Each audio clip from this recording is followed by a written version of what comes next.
Hello everyone, welcome to my channel Online GK by doctor US Yadav. आज हम इस video में पर्यावरण अध्ययन की तीसरी इकाई के महत्वपूर्ण प्रश्नों को हल करेंगे, जो एक के बाद एक हम प्रश्नों को देखेंगे और उनको हल करेंगे। हम चलते हैं अब पहले प्रश्न की ओर। आपका पहला प्रश्न है, निम्नलिखित में से कौन सा स्रोत मानव जनित है? पर्यावरण से संबंधित ये प्रश्न है आपकी तीसरी इकाई का कि निम्नलिखित में से कौन सा स्रोत मानव जनित है। मतलब मानव जनित का अर्थ ये है कि मानव द्वारा जो निर्मित है। तो मानव द्वारा निर्मित यहाँ पर है उद्योग है, जिसे हमने औद्योगिकीकरण कहा है। आंसर बा, इसका उत्तर सही है, क्योंकि जल जीवों का अपघटन भी ये मानव द्वारा निर्मित नहीं है। ज्वालामुखी लावा का जल में मिलना ये भी प्राकृतिक आपदा के अंतर्गत आता है। खनिज पदार्थों का जल में घुलना ये भी प्राकृतिक है, लेकिन यहाँ मानव द्वारा जो निर्मित है वो औद्योगिकीकरण है। हमारा प्रश्न 2 है। प्रश्न क्रमांक 2 में वायु प्रदूषण के लिए निम्नलिखित में से सर्वाधिक उत्तरदायी कारक कौन सा है? सबसे ज़्यादा वायु प्रदूषण के लिए निम्नलिखित में से, जो नीचे जो 4 ऑप्शन आपके लिए दिए गए हैं, इनमें से सबसे ज़्यादा उत्तरदायी कारक है कौन सा है? जैसे कि जलयान है, वायुयान है, विद्युत चलित वाहन है। परंतु इन 4 ऑप्शन में से पेट्रोल, डीजल, ये चलित वाहन, ये सबसे ज़्यादा उत्तरदायी कारक है वायु प्रदूषण से संबंधित। अगला प्रश्न है प्रश्न क्रमांक 3 कि भोपाल गैस त्रासदी में कौन सी गैस का रिसाव हुआ था? भोपाल में एक गैस का रिसाव हुआ था लगभग 1984 के करीब। तो ये बहुत ही खतरनाक गैस थी। ये गैस थी मिथाइल आइसोसाइनाइड।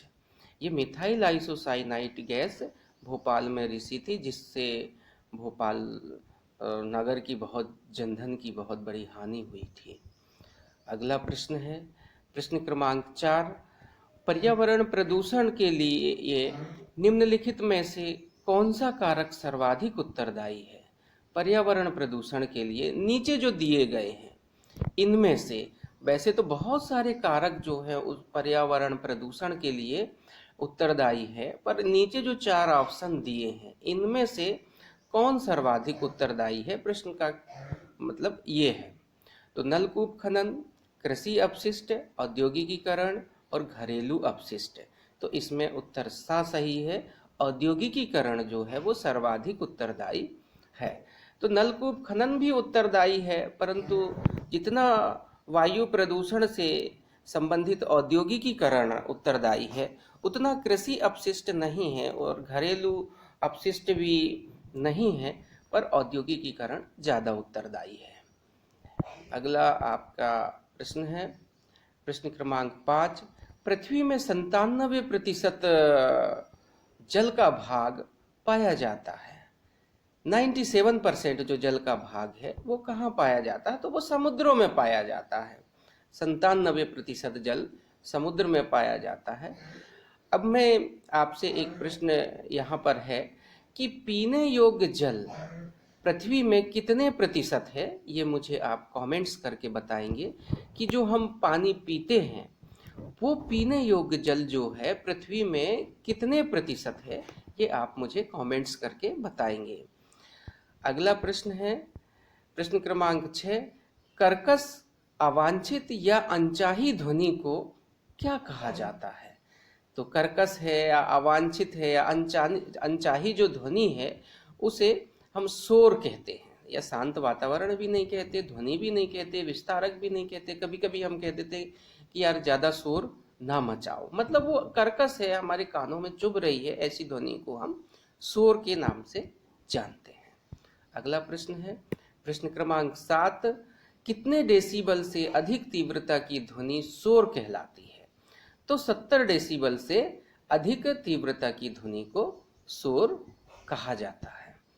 प्रश्न क्रमांक 8 है, सामान्य ध्वनि कितने डेसिबल तक मानी जाती है? सामान्य ध्वनि जो है कितने डेसिबल तक? तो 60 से 70 डेसिबल तक की जो ध्वनि है वो सामान्य ध्वनि के अंतर्गत आती है, और यदि इससे अधिक डेसिबल है तो वो कर्कश हो जाती है या वो शोर के अंतर्गत उसे रखा जाता है, 60 से 70 डेसिबल से अधिक की ध्वनि को। अगला प्रश्न है प्रश्न क्रमांक 9, मनुष्य के कान में कितने डेसिबल तक की ध्वनि को सहन करने की क्षमता है? तो मनुष्य का जो कान है वो 120 डेसिबल तक की जो ध्वनि है उसको सहन कर सकते हैं, और यदि 120 डेसिबल से यदि अधिक की ध्वनि है तो उसे वो सुन तो सकता है, लेकिन मनुष्य को क्या है, परेशानियां होने लगेंगी। यदि आप 130 डेसिबल की ध्वनि है, 135 140 डेसिबल की भी ध्वनि है, मनुष्य सुन तो सकता है लेकिन परेशान हो जाएगा, उससे कान को बंद करने लगेगा। पर 120 डेसिबल तक की वो थोड़ा सहन कर सकता है। प्रश्न क्रमांक 10 है, निम्नलिखित में से सेडिमेंटेशन कौन सा प्रदूषण दूर करने की विधि है? सेडिमेंटेशन ये बहुत ही महत्वपूर्ण प्रश्न है और कई बार इसे परीक्षा में ये पूछा भी गया है। तो ये जो सेडिमेंटेशन है वो जल प्रदूषण को दूर करने की ये विधि है। अगला प्रश्न है प्रश्न क्रमांक 11, रामनाथ महोदय के अनुसार ट्रेन का सायरन लगभग कितने डेसिबल की ध्वनि उत्पन्न करता है? तो ये है रामनाथ महोदय के अनुसार 130 डेसिबल की ध्वनि रेल जो ट्रेन का जो सायरन है वो 130 डेसिबल की ध्वनि को उत्पन्न करता है। प्रश्न क्रमांक 12 है, केंद्रीय प्रदूषण नियंत्रण बोर्ड कब स्थापित किया गया है? तो यह केंद्रीय प्रदूषण नियंत्रण बोर्ड 1972 को स्थापित किया गया है। प्रश्न क्रमांक 13 है, जल अधिनियम किस वर्ष लागू किया गया है? तो जल अधिनियम 1974 में लागू किया गया है। प्रश्न क्रमांक 14 है, एनजीटी क्या है? एनजीटी एक न्यायाधिकरण एक है। अगला प्रश्न है प्रश्न क्रमांक 15, पर्यावरण संरक्षण अधिनियम में कुल कितनी धाराएं हैं? तो पर्यावरण संरक्षण अधिनियम में कुल 26 धाराएं हैं। तो मैं बाद में एक और वीडियो मैंने आपके लिए तैयार किया है जिसमें से ये अधिनियम के बारे में पूरे वायु संरक्षण अधिनियम है, जल प्रदूषण अधिनियम है, ऐसे सारे अधिनियमों के बारे में मैंने एक वीडियो और तैयार हो रहा है जिसकी स्लाइड्स बन गई हैं, वो भी बहुत जल्द आपके पास तक पहुंच जाएगा। तो अभी तो इतना ही है इसमें, आप उस वीडियो को ज़रूर देखिएगा और उसमें से सारी धाराएं और अधिनियम आपको क्लियर हो जाएंगी। अगला प्रश्न है आपका प्रश्न क्रमांक 16, वायु प्रदूषण निवारण एवं नियंत्रण अधिनियम कब पारित किया गया है? तो ये वायु प्रदूषण और निवारण नियंत्रण अधिनियम 16 मई 1981 को ये पारित हो गया है। प्रश्न क्रमांक 17 है, वन्य जीव संरक्षण अधिनियम कब लागू किया गया है? तो ये वन्य जीव संरक्षण अधिनियम 9 सितंबर 1972 को ये लागू किया गया है। तो ये सारे अगला जो वीडियो है अधिनियम वाला, तो वो ये सारे प्रश्न वहां पर और अच्छे से क्लियर हो जाएंगे। प्रश्न क्रमांक 18 है, वन अधिकार अधिनियम कब बना? तो वन अधिकार अधिनियम 2006 में बना हुआ है। प्रश्न क्रमांक 19 है, राष्ट्रीय पर्यावरण माह कब से कब तक मनाया जाता है? राष्ट्रीय पर्यावरण, हमारा भारतवर्ष जो है एक पर्यावरण माह मनाता है, वो है, यहाँ पर आपका उत्तर सही है, 19 नवंबर से 18 दिसंबर तक राष्ट्रीय पर्यावरण माह मनाया जाता है। प्रश्न क्रमांक 20 है कि चिपको आंदोलन कौन सा राज्य में चलाया गया था? सर्वप्रथम कौन सा राज्य में चिपको आंदोलन? तो चिपको आंदोलन जो है इसका सही है, उत्तरांचल राज्य में चलाया गया था। तो ये चिपको आंदोलन क्या है, वन संरक्षण के अंतर्गत ये चलाया गया था। तो वहाँ पर पेड़ों की अधिक कटाई हो रही थी उत्तरांचल राज्य में, जिससे कि वो वहाँ के जो लोग थे वो पेड़ों को ना काटने के लिए पेड़ों से चिपक जाते थे। तो इसलिए उसका आंदोलन का नाम चिपको आंदोलन रख दिया गया। तो सर्वप्रथम उत्तरांचल राज्य में ये चलाया गया था। अब चिल्का बचाओ आंदोलन कौन सा राज्य में चलाया गया था? तो ये चिल्का क्या है? चिल्का एक झील है जो उड़ीसा राज्य में स्थित है।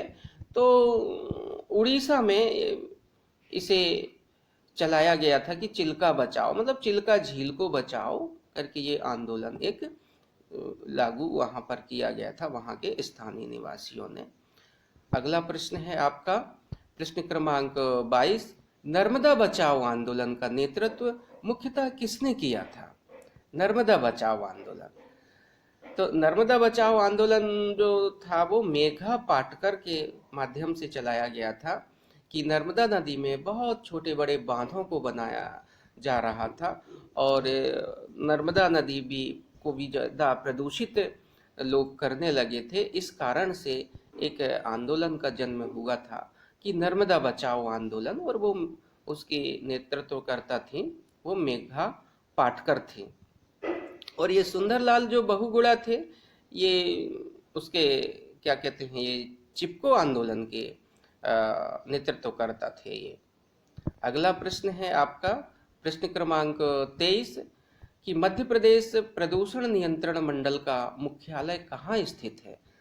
मध्य प्रदेश प्रदूषण नियंत्रण मंडल का, तो इसका हमारे मध्य प्रदेश की राजधानी भोपाल है। तो भोपाल में ही इसका प्रधान कार्यालय है प्रदूषण नियंत्रण मंडल का।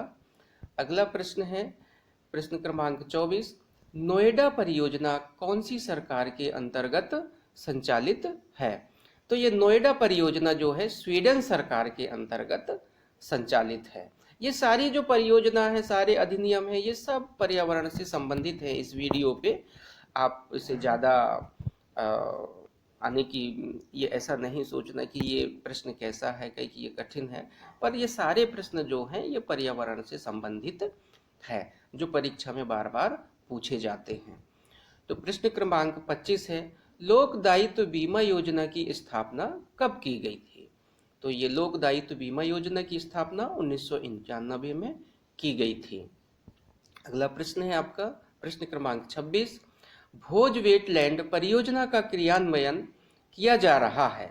भोज वेटलैंड परियोजना का क्रियान्वयन, तो ये पर्यावरण नियोजन एवं समन्वय संगठन के लिए, पर्यावरण का नियोजन क्या होता है? एक प्लानिंग, नियोजन का अर्थ होता है प्लानिंग, मतलब ये प्लान किया जा रहा है कि पर्यावरण को संतुलित कैसे रखा जाए, इसलिए भोज वेटलैंड परियोजना संचालित की जा रही है। तो इसका संबंध है पर्यावरण नियोजन एवं समन्वय संगठन से है। अगला प्रश्न तो है नहीं, ये प्रश्न क्रमांक 26 तक ही ये आपकी तीसरी यूनिट है। तो आप कृपया करके इस वीडियो को लाइक कर लीजिए, सब्सक्राइब कर लीजिए और कमेंट्स करिए, और अपने सभी मित्रों को कृपा करके उन्हें आप शेयर कीजिए जिससे कि उनका भी लाभ हो जाए। और सब्सक्राइब तो कर ही लीजिए, क्योंकि सब्सक्राइब करने से आपको जब मैं अगला वीडियो डालूंगा तो उसका नोटिफिकेशन आपको आसानी से प्राप्त हो जाएगा। धन्यवाद।